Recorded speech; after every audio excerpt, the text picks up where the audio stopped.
Shut them up now, they are so loud. I was happily living with my husband and my sweet mother-in-law. But things changed after our daughter was born. Our daughter cried at night, and I started getting yelled at and treated coldly. One day, while my husband was swamped with work at home, our suddenly crying daughter went silent in just the brief moment I looked away. But she wasn't just sleeping, she woke up convulsing. After taking her to the emergency room and hearing the doctor's diagnosis, I decided to get a divorce. My name is Michelle Stevens. I'm a 28-year-old stay-at-home mom. I live with my husband, John, our daughter, Emily, and my mother-in-law, making it a family of 4. I met John 6 years ago at my former job. We were hired at the same time and worked in the same department. From the beginning, I was impressed with his innovative ideas, which didn't seem like they came from someone who started at the same time as me. I was curious about what kind of person he was. He was different from our colleagues. He seemed a bit odd and kept to himself. But when I approached him, I realized he was an interesting guy, though a bit unique. For example, because he loves his job and constantly thinks of new ideas, he has a routine meal plan to avoid deciding what to eat for lunch. It's like Monday is curry, Tuesday is ramen, Wednesday is grilled fish, and so on. So it wasn't that he didn't like spending time with colleagues, but he ate alone to stick to his routine. All I had to do was adjust my lunch schedule to his, and spending time with him became easy. Though we often talked about work when we were together, I learned a lot, and I enjoyed our conversations. He had some other quirks because he's so dedicated to his job, but I found them endearing. I was the one who confessed my feelings and said, "Let's date." He laughed and replied, "I was going to ask you out soon." Our relationship didn't change much after we started dating. We didn't go on typical romantic dates. Instead, we often ate lunch together and discussed our work projects. However, for the first time since we began dating, he introduced me to his mother. He didn't like spending time on household chores because it took away from his work, so he lived with his mother. From what I heard, his family background was complicated. His parents divorced when he was 10. Jan stayed with his mother, and his younger sister, who was just a baby, went with their father. He hadn't had any contact with his father or sister since then. I was bracing myself for a very protective mother, but when I met her, she was a wonderful person. Unlike the reserved Jan, she was talkative and cheerful. She treated me just as warmly as she did her son. Sometimes when John was too busy with work, she and I would go out together. I got along really well with both John and his mother.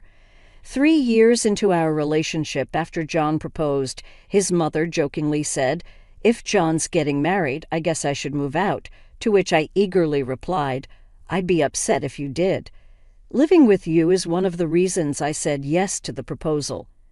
If you're okay with it, please stay with us." She laughed and said, "You sure about that?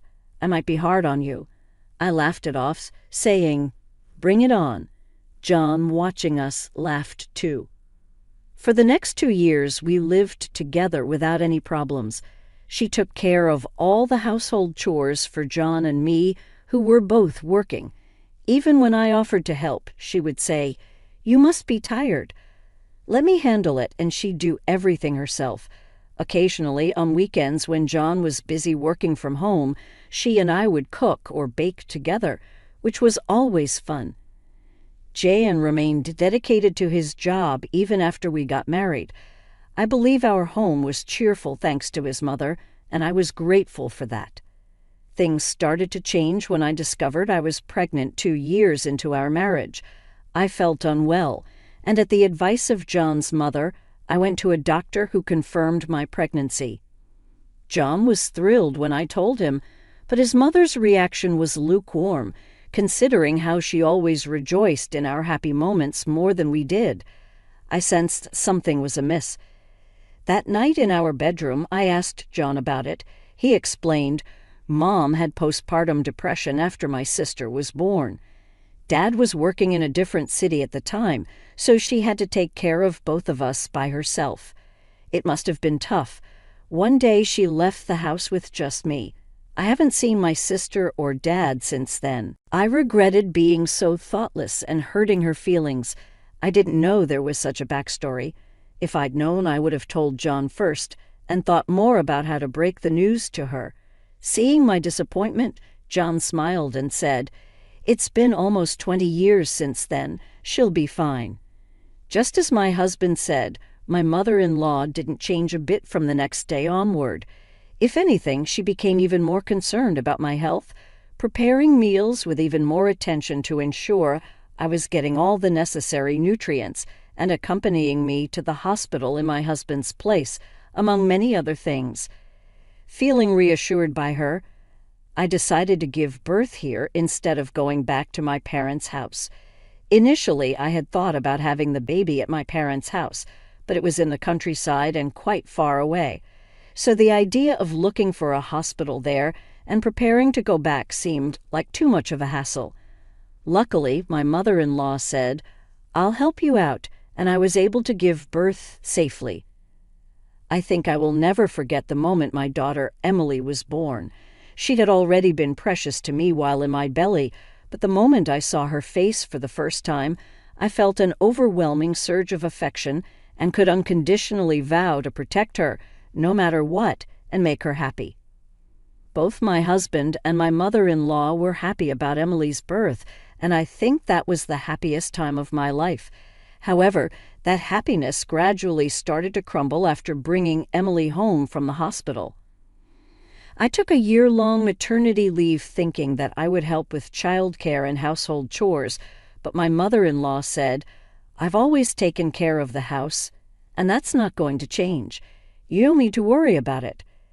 True to her word, she took care of various things around the house as she always did, but she wouldn't get involved with Emily. I even felt an atmosphere as if she was deliberately avoiding her. My mother-in-law, who always listened attentively to what I had to say, would give vague responses or pretend not to hear when the topic of Emily came up. I was saddened by my mother-in-law's behavior, which seemed like she was ignoring my daughter, but I couldn't speak up strongly because I knew about her past. Even after 6 months since Emily was born, my mother-in-law remained the same. By this time, Emily could perfectly distinguish between people's faces, recognizing her father, who didn't have much time to interact with her due to work, and would smile at him. My husband still prioritized work, but when he had the time, he would talk to Emily and try to communicate with her. So he was delighted that she started smiling at him. Around that time, Emily started having episodes of night crying.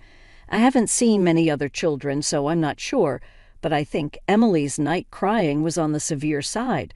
She would cry nonstop for 2 to 3 hours in the middle of the night, quite frequently. I felt sorry for my husband and my mother-in-law waking up because of it.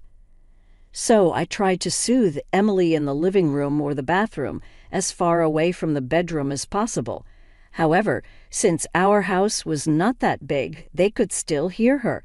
The number of times my husband and my mother-in-law mentioned that it was loud last night had increased.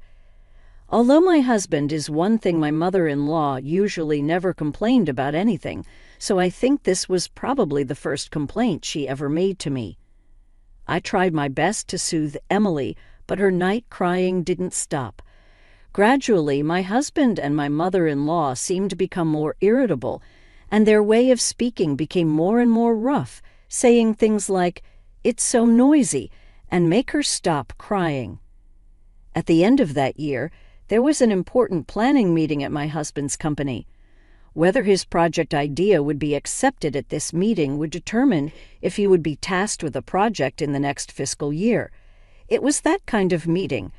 Knowing how important this meeting was, I planned to go back to my parents' house for 2 nights and 3 days, starting 2 days before the meeting, so that my husband's work wouldn't be disrupted by Emily's night crying. I was being considerate in my own way. However, things didn't go as planned. In fact, I ended up going back to my parents' house even sooner. It was the weekend, less than a week before my husband's presentation, and he was working on his proposal at home. I had planned to go out so as not to disturb him, but it was raining heavily that day. Since I didn't have a driver's license, I hesitated to go out with Emily. If we went out in the heavy rain of December, Emily would surely catch a cold. That's what I thought. Reluctantly, I stayed at home, paying extra attention to not let Emily cry. However, she suddenly started crying. She had just had her milk and her diaper was clean. I was playing with her while holding her, and I didn't understand why she started crying. Trying to keep the crying sound from reaching my husband as much as possible, I moved with Emily to the bathroom, the furthest place from the bedroom where my husband was working, and tried desperately to soothe her. But Emily wouldn't stop crying. Then my husband opened the door of the bedroom and shouted, "It's too noisy. Make her stop crying now." This way of speaking was unthinkable from the husband I knew when we first got married, but this was pretty much what he had been like recently. I understand that work is important, but I thought he didn't have to speak in such a manner. I was so careful. And yet Emily started crying and I got yelled at by my husband.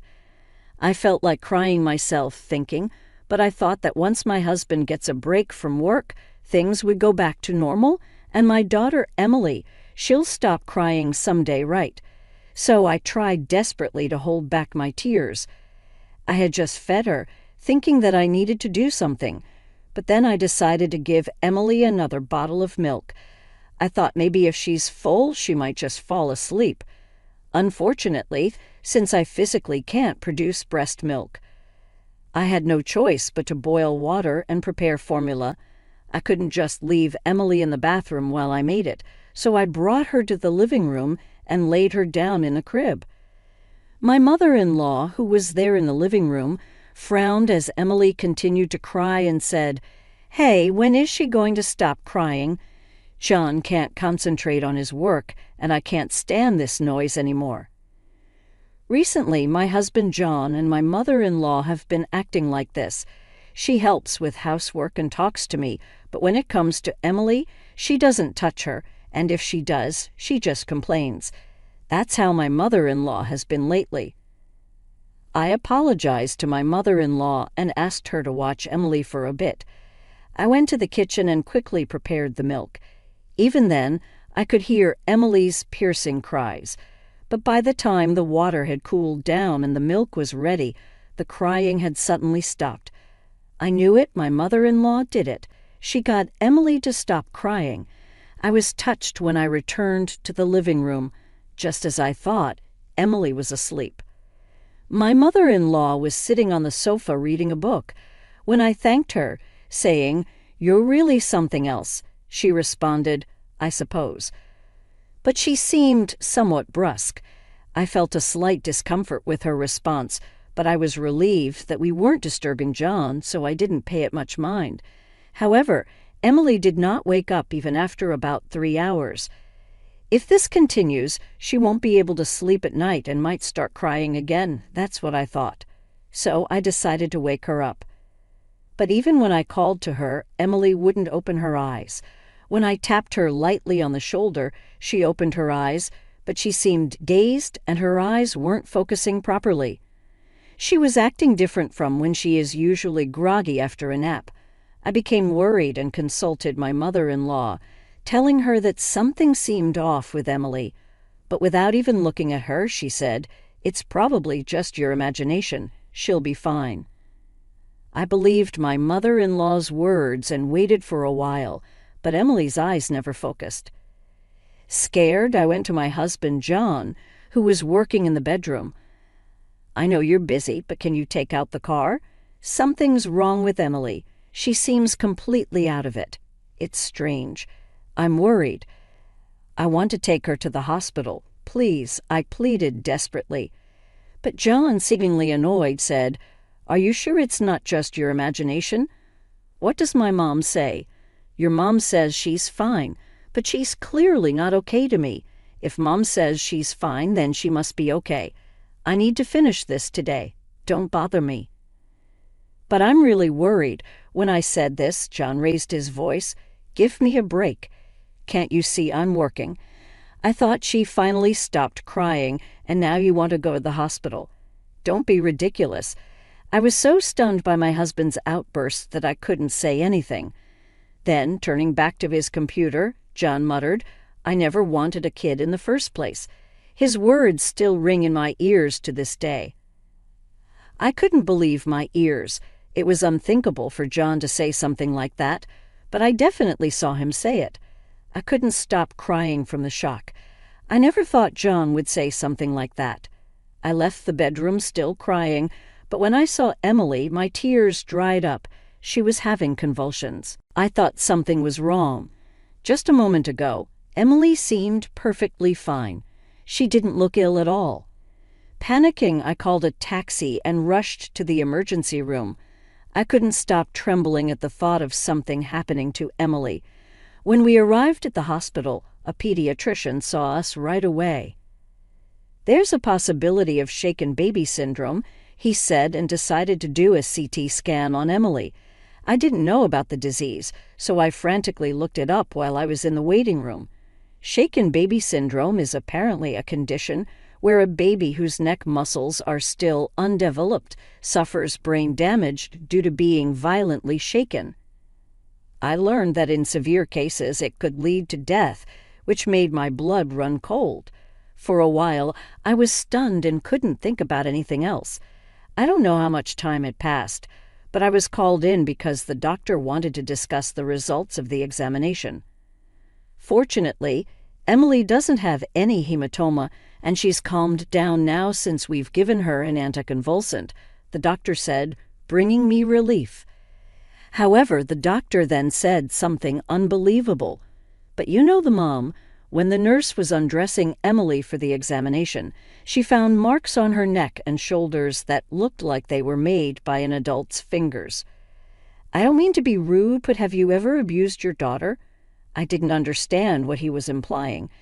Shaken baby syndrome is a condition that occurs when a baby is shaken vigorously. It can happen while trying to comfort them or during play when they're being tossed in the air, and things, unfortunately, go wrong. We were thinking that might be the cause, but looking at those marks, it's also possible someone intentionally shook her quite hard. The doctor continued in a matter-of-fact tone. "If you don't remember anything, it could have been another family member. We were able to treat her in time this round, and there was no hematoma, so she's fine. But if the same thing happens again, we can't guarantee Emily will be safe. I think you should have a serious talk with your family." I couldn't get the doctor's words out of my head even after I left the examination room. I have never abused my daughter, and I've never seen any signs of abuse on her. There were no marks on her when I changed her diaper and dressed her earlier today. I could only think that my mother-in-law must have done something while I was making Emily's milk. Emily would need to stay in the hospital for about 3 days just to be safe, so I decided to go home to get the things we needed. "Did you do something to Emily?" I asked my mother-in-law in a trembling voice when I got back home. Then my mother-in-law responded, "What?" I didn't do anything, in a clearly suspicious manner. Usually she would ask, "What do you mean? What happened?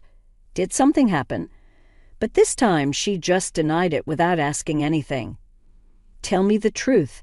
As I yelled and confronted her, she finally admitted it. I just grabbed and shook her a little because she was being too noisy. "A little?" "The doctor said there were severe marks on her neck and shoulders because of what you did. Emily was in serious danger." When I said that, my mother-in-law responded, "Not only danger, but she's fine now, right? So what's the big deal?" "How can you say that?" I raised my voice, and at that moment my husband came out of the bedroom. "Shut up, both of you. Keep it down," he said before slamming the door shut with a loud bang. I had sent him a message earlier telling him that Emily was having seizures and we were going to the hospital, but he didn't ask about her condition and just complained about the noise.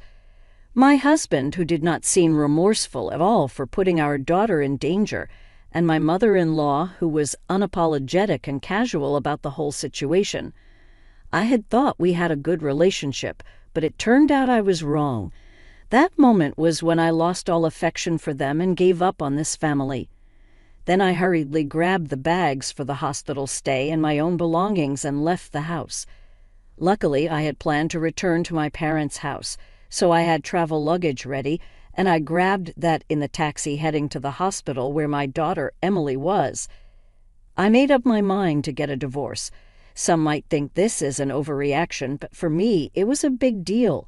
Of course, I was furious at my mother-in-law's actions, but the main cause was my husband's behavior. I do think my husband's job is tough. The upcoming planning meeting, whether he gets selected or not, would change how fulfilling his work is for the next fiscal year.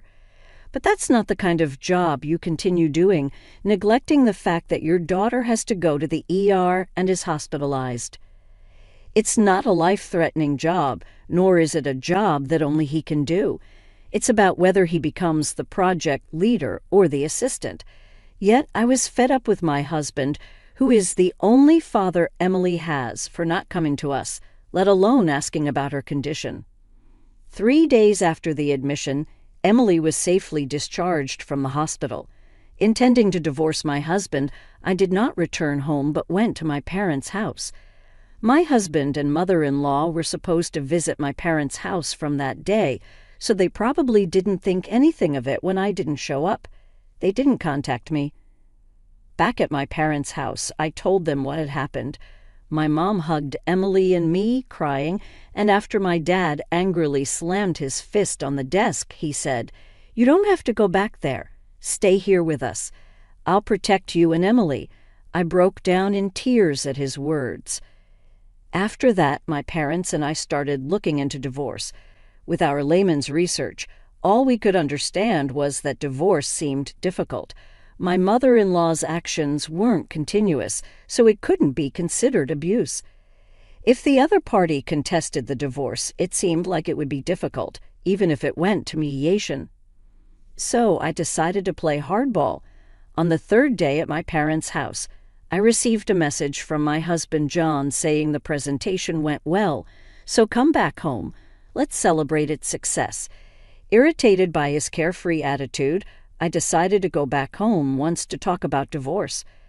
I didn't want Emily to see John or my mother-in-law ever again, so I asked my mom to keep her at my parents' house. When I got home, John, surprised that I came back alone, finally asked, "Where's Emily? Is she still in the hospital? Is she that sick?" "Emily has been discharged. She's at my parents' house now. Why didn't you bring her back with you?" I want a divorce.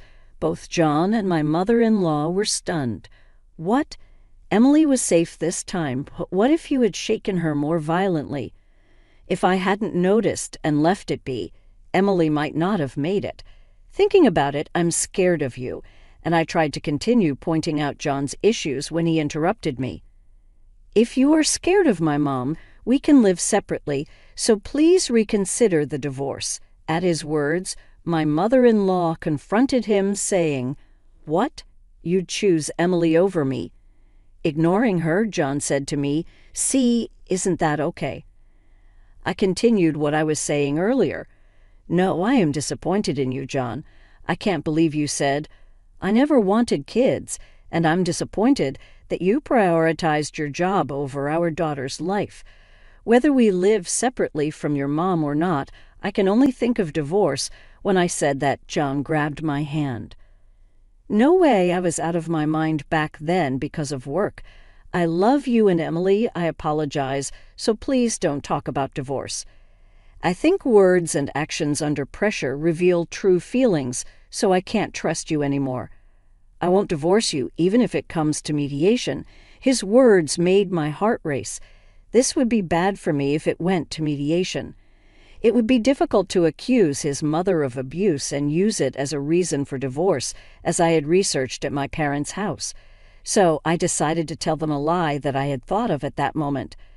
"I don't mind if it goes to mediation, but if it does, your mother might get arrested for abuse. Just be prepared for that." My mother-in-law, who approached me with a frightening face, had no resemblance to the mother-in-law I used to like.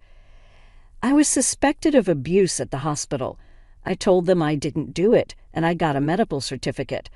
The marks on Emily's neck are also photographed. If I can prove that these hands belong to your mother, the abuse will be proven.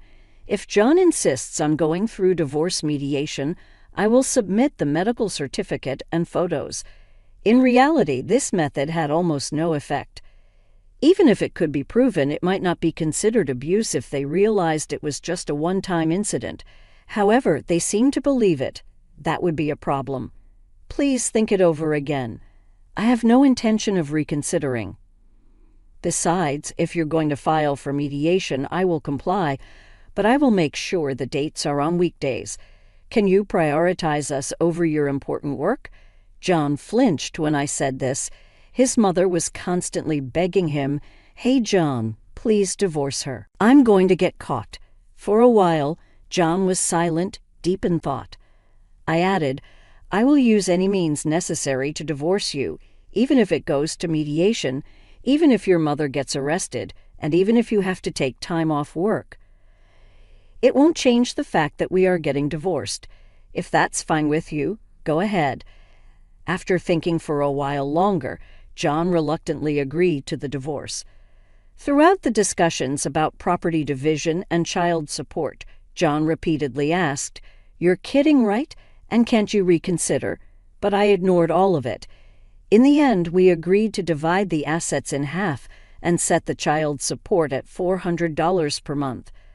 My husband was reluctant to agree to the divorce until the very end, but it seemed like he finally realized my stance wasn't going to change, so he reluctantly agreed. I told him feel free to dispose of all my belongings, and then I left the house. I had no intention of taking anything from that house with me. We had furniture at my parents' house, and I didn't want to remember anything about this house. As I left through the front door, I could hear John and his mother arguing. "It's all your fault, Mom. John, you said you didn't want Emily either, right? This is what you get." "What did you say?" "I covered for you so you wouldn't get caught." "If you hadn't done that, we wouldn't have had to go to the hospital, and I wouldn't have had to hear all this. It's all your fault. I don't want Michelle to leave. I want you to leave." Later, I heard through the grapevine that John and his mother had separated. Apparently, they had been fighting nonstop since the incident. They were blaming each other for the divorce. Since the apartment was in John's name, his mother was kicked out and is now working in a cleaning job, being bossed around by people more than 20 years her junior. It's been a year since then, and Emily is growing up safely without any lingering effects. She's starting to learn words, calling me Mom and even saying Grandpa and Grandma. She's getting better at many things every day. My mother is looking after her, allowing me to rejoin the workforce at a local company. With my previous experience, I was placed in the planning department. But unlike John, I prioritize my family over work. I've heard about John's situation through former colleagues. Apparently, he struggled with living alone, couldn't concentrate on his work, and the project he proposed started to fail. Eventually, John was removed as project leader and transferred from the planning department to human resources. It's quite the ironic story. My husband, who was so devoted, got taken off the planning department, and I, who have been prioritizing our family, got assigned to it. Moreover, my work is going really well. When I brainstorm with my daughter on my lap, a ton of great ideas come to me, and I'm able to write excellent project proposals. Not just in terms of work, my personal life has also been flourishing recently. There's this single father from my workplace, and things are going pretty well between us. We first hit it off talking about our kids and have become good friends since. On weekends, taking our kids to parks or amusement parks has become a regular activity for us. His 3-year-old son has taken a liking to me, and he plays with my daughter too. He's also kind to my daughter, so I want to keep seeing him. I've just got divorced, so I'm not thinking about remarrying right away. But if things continue to go well, I hope someday I might become his wife.